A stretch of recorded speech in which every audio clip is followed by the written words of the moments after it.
여호와께서 회막 곧 성막에서 모세를 불러 말씀하셨습니다. 이스라엘 백성에게 전하여라. 너희는 여호와께 짐승으로 제물을 바칠 때 소나 양으로 바쳐라. 만약 바치는 번제물이 소라면 흠없는 수컷으로 바쳐라. 그리고 나서 너희는 그 짐승을 회막문으로 가져다가 여호와께서 그 예물을 기쁘게 받으시도록 하여라. 제물을 바치는 사람은 그 짐승의 머리에 손을 얹어라. 그러면 여호와께서 번제물을 받으실 것이다. 그 제물은 바친 사람을 위한 제물이 되어 그의 죄를 씻어줄 것이다. 제물을 바치는 사람은 수송아지를 여호와 앞에서 잡아라. 그런 다음에 제사장은 그 피를 회막 곧 성막 입구에 있는 제단 둘레에 뿌려라. 제물을 바치는 사람은 짐승의 가죽을 벗기고 그 몸을 여러 부분으로 잘라라. 제사장은 제단 위에 불을 피우고 그 위에 장작을 올려 놓아라. 제사장은 짐승의 머리와 기름과 자른 부분들을 제단에 피운 장작불 위에 올려 놓아라. 제물을 바치는 사람이 짐승의 내장과 다리를 물로 씻어주면 제사장은 짐승 전체를 제단 위에서 태워 번제로 드려라. 이것은 불로 태워 바치는 화제이며 그 냄새가 여호와를 기쁘시게 한다. 아멘. 오늘 나에게 주시는 은혜의 말씀을 함께 듣겠습니다.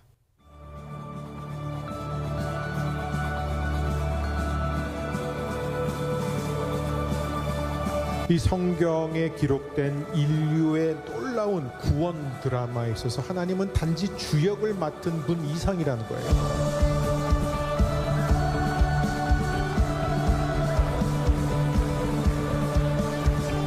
하나님이 바로 이 드라마의 저자이시고 프로듀서이시고 감독이십니다.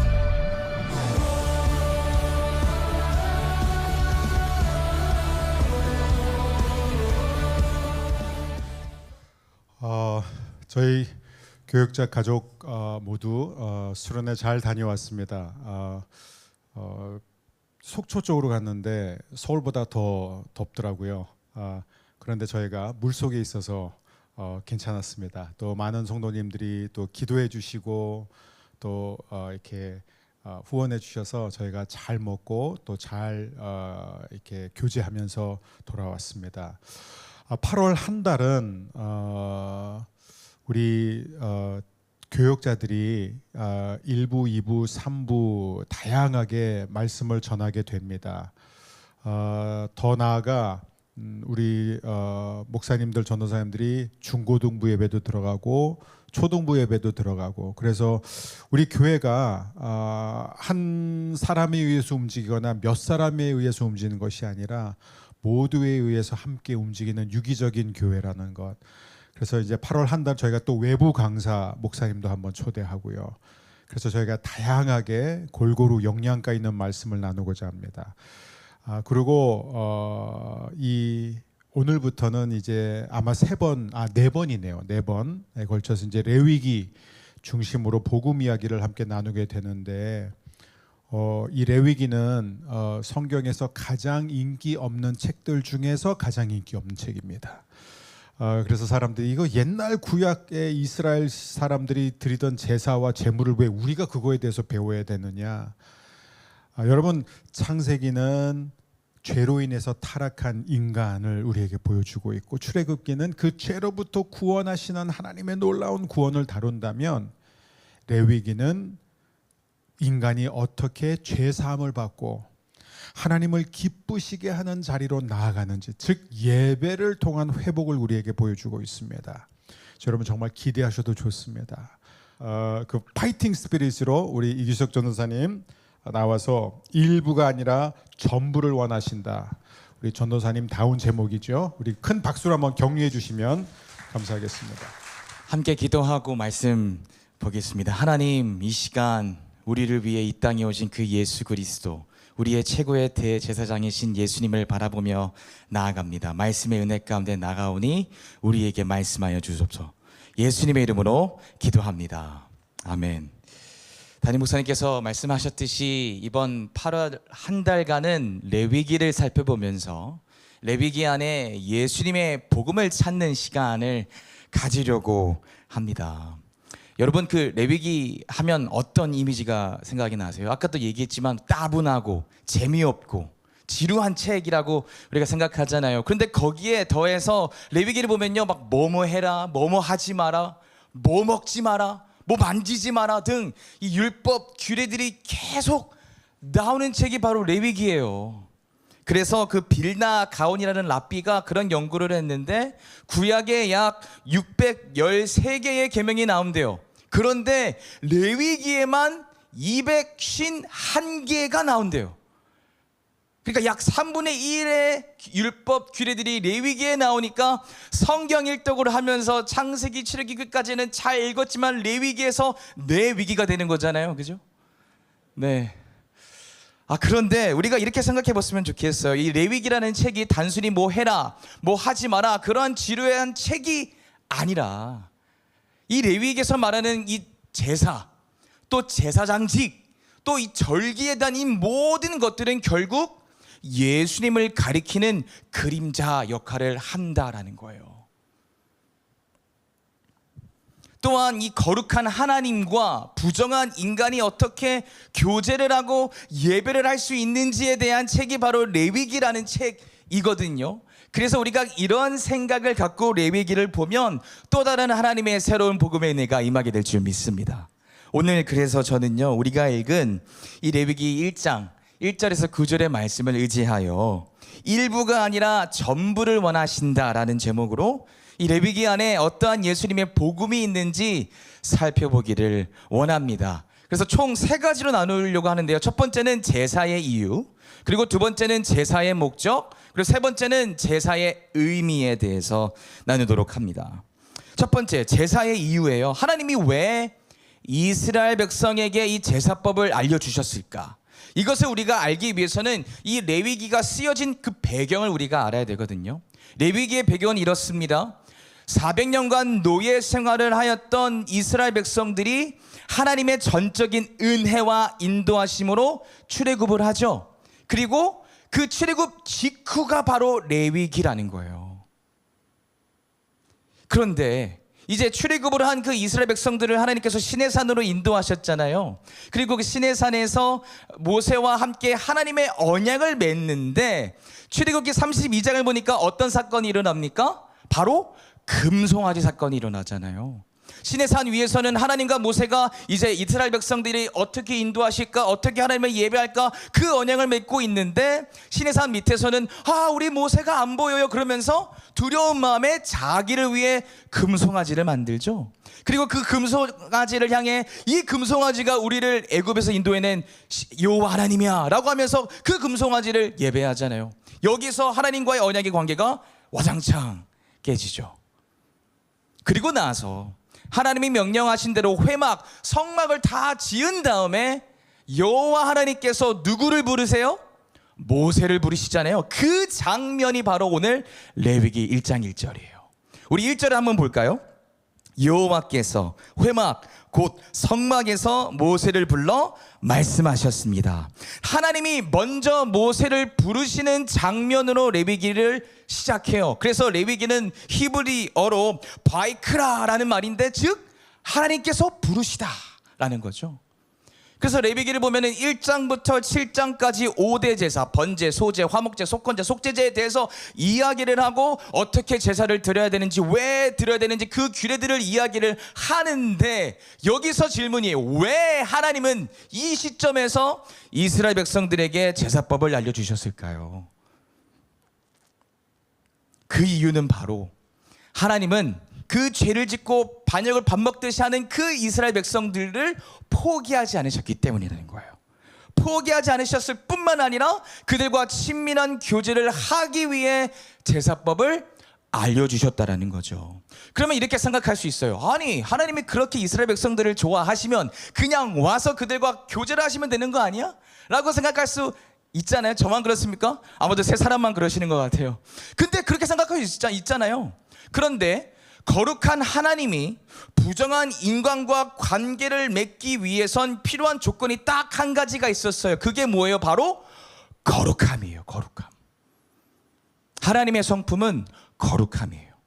그래서 거룩하지 않은 어떤 것도 하나님 앞에 나아갈 수 없고 그 임재를 누릴 수도 없었다라는 거죠. 그래서 하나님은요, 부정한 이스라엘 백성들과 교제를 하기 위해, 친밀한 사랑의 언약의 관계를 맺기 위해 그들에게 그 죄를 씻을 수 있는 제사법을 알려주셨다라는 거예요. 이게 바로 제사의 이유라는 거죠.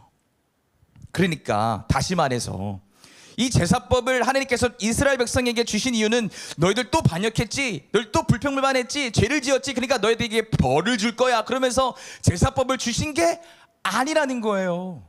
그들을 옥죄고 통제하고 너희들 괘씸해, 그런 마음으로 주신 게 아니라 그래도 난 너희들을 사랑해, 그러니까 이걸 따라, 그럼 너희들이 거룩해지고 나와 예배할 수 있어, 나를 예배할 수 있어, 나와 교제를 할 수 있어, 그러한 측면에서 제사법을 주신 거죠. 여러분 보세요. 이 레위기의 배경이 그 금송아지 사건 그 이후 하나님이 모세를 부르신 다음에 일어났다고 얘기를 했잖아요. 근데 누가 먼저 찾아가요? 하나님이 먼저 모세를 부르시잖아요. 모세가 먼저 하나님을 찾아간 게 아니에요. 모세가 하나님, 우리가 죄를 지었어요, 그러니까 내가 이렇게 결단합니다, 이렇게 할 거예요, 우리를 용서해 주세요 라고 하나님 앞에 먼저 다가간 게 아니라 누가 먼저 오셨어요? 하나님이 먼저 오셨어요. 하나님이. 이게 바로 레위기의 하나님이라는 거예요. 근데 저는요, 이 부분을 읽으면서 딱 한 가지 말씀 구절이 생각이 나더라고요. 로마서 5장 8절 말씀. 우리가 아직 죄인 되었을 때에 그리스도께서 우리를 위하여 죽으심으로 말미암아 하나님께서 우리에 대한 자기의 사랑을 확증하셨느니라. 아멘. 이게 바로 하나님이라는 거죠. 아직까지 죄인 되었을 때에 거룩하지 않은 그 백성들을 먼저 다가가신 분이 하나님이라는 거죠. 우리가 구약 성경을 읽으면서 항상 생각이 드는 건 뭐냐면, 하나님은 항상 화가 많으시고 심판하기를 좋아하시는 분이라고, 그런 이미지를 저만 갖고 있죠. 네, 우리 다 있잖아요, 그죠? 전 그랬던 것 같아요. 그래서 20살 신앙생활 할 때 실수하면 안 돼, 너 다 잘해야 돼, 막 힘을 주고 모든 걸 다 지키려고 했는데, 여기에서 아이러니하게도 제가 노력하면 할수록 바리새인이 되는 거잖아요. 나는 안 지키는데 안 지키는 저 사람을 보고 막 하고. 그런데 오늘 레위기에 나오는 하나님은 어떤 하나님이에요? 끝까지 이스라엘 백성들을 포기하지 않으시는 은혜의 하나님, 자비의 하나님이라는 거죠. 여러분, 우리가 명심해야 되는 것 중에 하나는요, 하나님이 우리에게 말씀을 주신 이유는 너희들 괘씸해서 너희들 한번 벌을 받아봐, 그래서 우리에게 주신 게 아니에요. 옥죄고 통제하기 위한 게 아니라 결국에는 우리를 살리시기 위해 주신 줄로 믿습니다. 지난주에 성도님들의 기도와 이 배려로 수련회 잘 다녀왔어요. 저희가 이제 일정 가운데에 그 고암 해변이라는 데를, 죄송해요, 문안 해변이군요. 문암 해변을 다녀왔습니다. 거기서 이제 물놀이를 하고 있는데 갑자기 저기 멀리서 빨간 옷을 입은 안전 요원이 막 고래고래 소리를 지르는 거예요. 그냥 소리가 아니라 막 악을 쓰면서요. 어떤 소리였냐면, 보트에서 내리세요. 너무 불편하더라고요. 신나게 놀고 있는데 보트에서 내리시라고요. 근데 가만 보니까 바람의 방향이 육지에서 바다로 바뀐 그 시점이거든요. 그리고 그때 그 튜브보트를 타고 노는 아이들이 많았어요. 그러니까 바람의 방향이 육지에서 바다로 흘러가니까 어떻게 돼요? 그 보트도 바다 쪽으로 흘러가게 되니까 위험한 상황이 발생할 수 있으니까 안전요원이 악을 쓰면서 얘기했던 거죠. 내리세요, 내리세요. 왜 안전요원이 이런 얘기를 했습니까? 나는 지금 태양볕에서 일하고 있는데 너희들 수가 내고 지금 놀고 있네. 와, 괘씸해. 그러면서 얘기한 게 아니잖아요. 위험하니까. 바다에서 재밌게 놀고 즐겁게 놀기 위해 외친 생명의 외침이었잖아요. 하나님의 제사법도 마찬가지라는 거예요. 율법도 마찬가지라는 거예요. 말씀도요. 너희들 어떻게 좀 잘못돼봐라가 아니라 우리를 살리시기 위해, 우리를 구원하시기 위해 주신 줄 믿습니다. 그러니까 제사의 이유는 우리로 하여금 하나님과 더욱더 친밀한 교제를 갖기 위해 주셨다라는 거죠. 이게 첫 번째고, 두 번째는 뭐냐면 제사의 목적이에요. 제사의 목적. 오늘 우리가 읽은 본문을 보면요, 나오는 제사가 있는데 그게 이제 번제예요. 번제, 소제, 화목제, 속건제, 속제제가 있는데 가장 첫 번째 나오는 제사가 번제죠. 번제는요, 자발적으로 하나님 앞에 드린 제사예요. 그래서 출애굽기와 민수기에 보면은 매일 밤낮으로 하나님께 올려드려야 했던 제사가 번제죠. 그리고 누구든지 예배를 드리고 싶을 때 누구든지 와서 드릴 수 있었던 제사도 바로 번제인데, 이 번제가 감사의 의미뿐만 아니라 속죄, 그러니까 죄를 씻는 의미도 상당히 크게 가지고 있다라는 거예요. 그래서 항상 번제를 드릴 때 희생 동물을 가지고 와야 했죠. 오늘 본문 2절을 한번 볼까요? 이스라엘 백성들에게 전하여라. 너희는 여호와께 짐승으로 제물을 바칠 때 소나 양으로 바쳐라.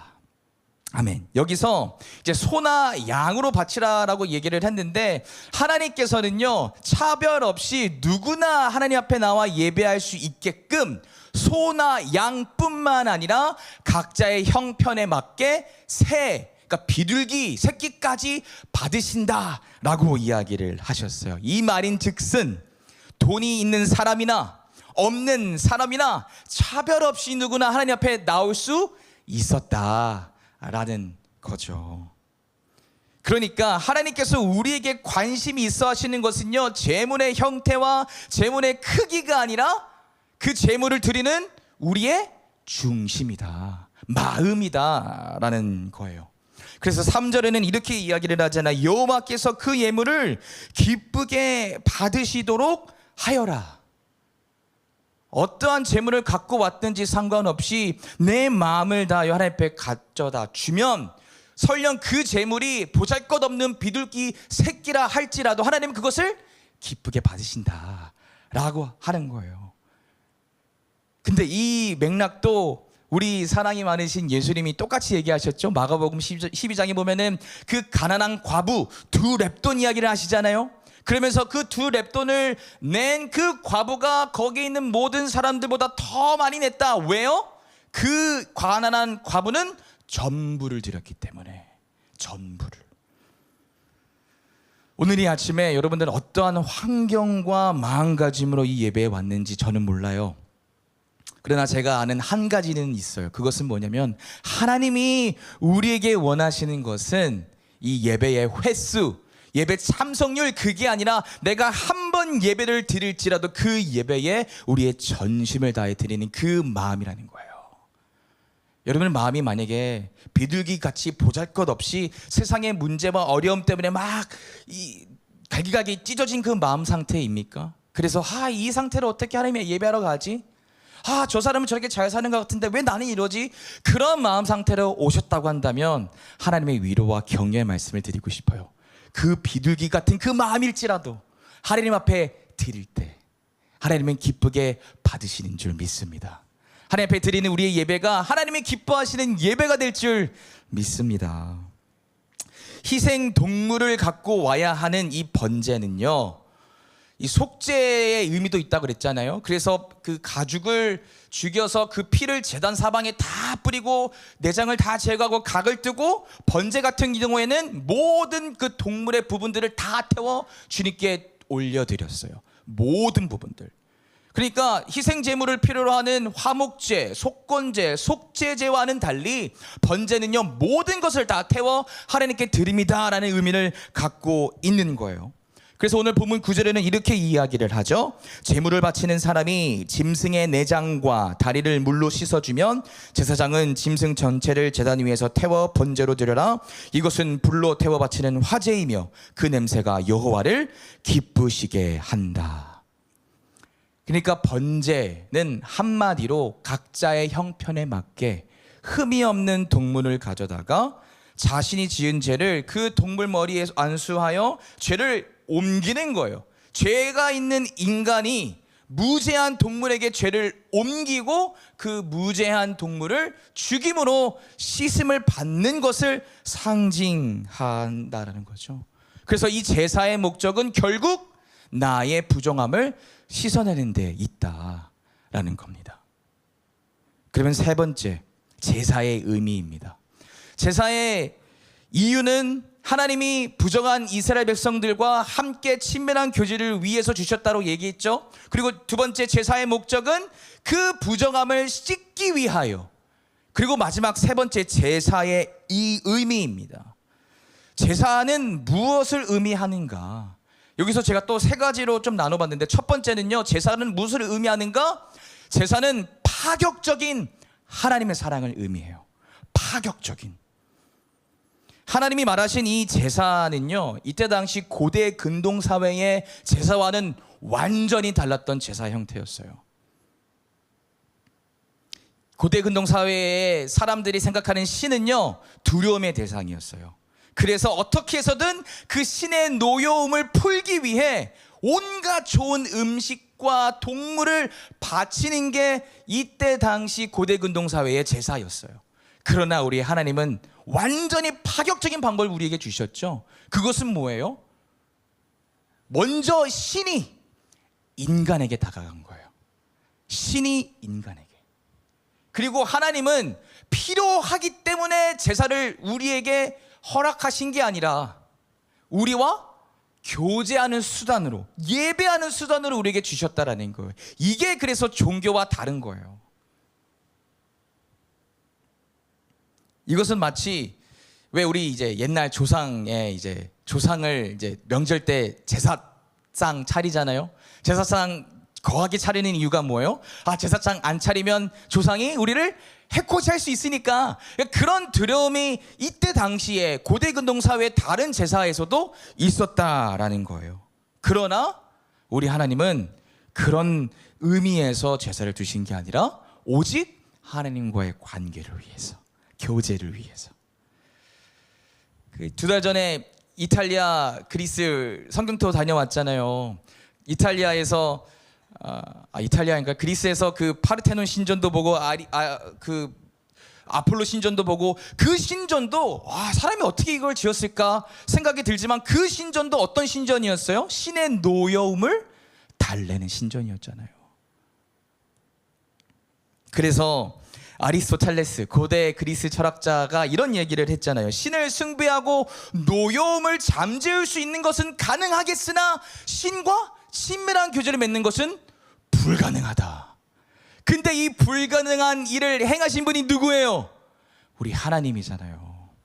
우리 하나님이 먼저 백성에게 찾아와서 너희들 나와 더 친밀한 교제를 갖자 하시면서 제사법을 주신 거예요. 제사는 결국 예수님의 은혜와 구원을 가리키는 그림자다라고 이야기를 했잖아요. 여기서 말하는 그 제사, 이 제사의 본질을 다 실현시키신 분이 누구예요? 예수님이라는 거예요. 예수님은요, 하나님은요, 그냥 단지 하나님에게 다가갈 수 있는 방법을 알려주신 것 뿐만 아니라 하나님이 인간의 옷을 입고 예수님으로 직접 이 땅에 내려오셨잖아요. 이게 진짜 파격적인 거예요. 파격적인 거. 그래서 제사의 의미 첫 번째는 하나님의 파격적인 사랑을 의미한다라는 거죠. 그러면 두 번째, 제사는요, 예수님의 완전한 헌신과 희생을 의미해요. 이 레위기에 나오는 제사들은요, 어떻게 말하면 결국 제한이 있는 제사예요. 하나님이 지정하신 성막에서 하나님이 지정하신 방법으로 제사장을 통해 동물을 갖고 예배를 드려야 됐어요. 그러나 이 모든 것들을 다 한 번에 이루신 분이 계시는데 그것은 바로 우리 구세주 예수님인 줄 믿습니다. 이 제사에는 이 네 개의 조건이 있어야 돼요. 첫 번째는 성막, 성전, 그리고 제사장, 희생 동물, 그리고 안식일이나 절기가 필요한데 이 네 개의 요소를 한 몸에 이루신 분이 누구예요?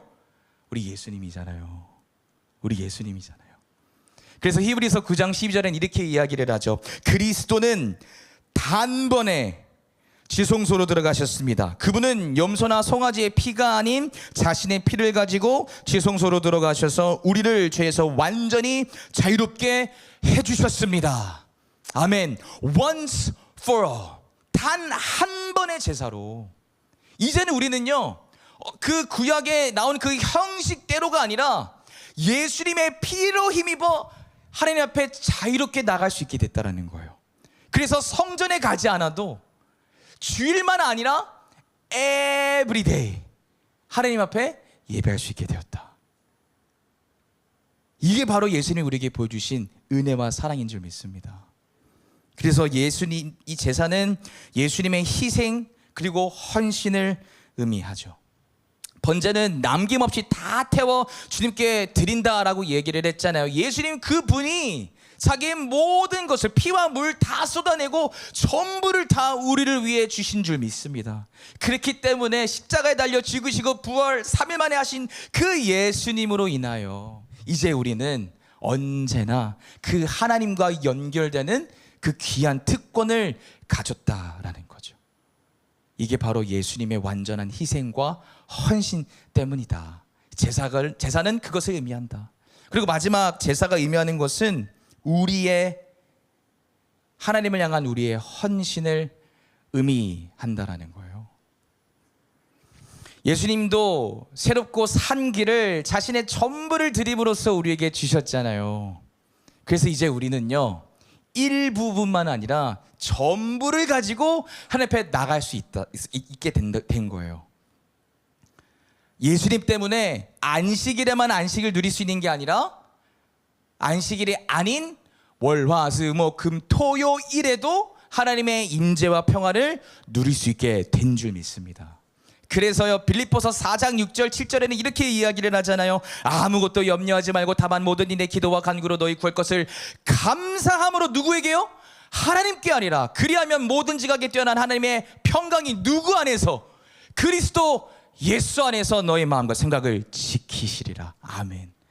그러니까 이제 우리는요, 예수님으로 인해 그 하나님께 담대히 나아갈 수 있게 되었다라는 거죠. 그러니까 우리는 이제 일부분만, 우리 삶의 일부에서만 하나님 앞에 예배를 드릴 수 있는 게 아니라 일부 예배가 아니라요, 2부 3부까지 매일 하나님 앞에 나아갈 수 있게 되었다.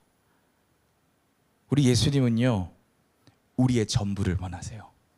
여기서 말하는 전부는요, 교회에서만 그 열심이 아니라요, Monday, Tuesday, Wednesday, Thursday, Friday, Saturday, and Sunday, every day 하나님 생각하고 하나님 예배하기를 원하신다는 거예요. 왜요? 예수님이 그분이 먼저 그분의 전부를 드렸기 때문에. 그 하나님의 복음으로 말미암아 우리의 자연스러운 반응이 이것이 되어야 될 줄 믿습니다. 언제나 어디서나 내가 좀 기분이 좋거나 아니면 나쁠 때에도, 일이 잘 풀릴 때에도 안 풀릴 때에도 하나님 앞에 담대히 나아갈 수 있는 그 담대함과 용기를 다시 한번 갖게 되시기를, 여러분들과 제가 되기를 예수님 이름으로 축복합니다. 그래서 히브리서 4장 15절 16절 이렇게 이야기를 하잖아요. 우리에게 있는 대제사장은 우리의 연약함을 동정하지 못하시리가 아니요 모든 일에 우리와 똑같이 시험을 받으신 이로되 죄는 없으시니라. 그러므로 우리는 긍휼하심을 받고 때를 따라 돕는 은혜를 얻기 위하여 은혜의 보좌 앞으로 담대히 나아갈 것이니라.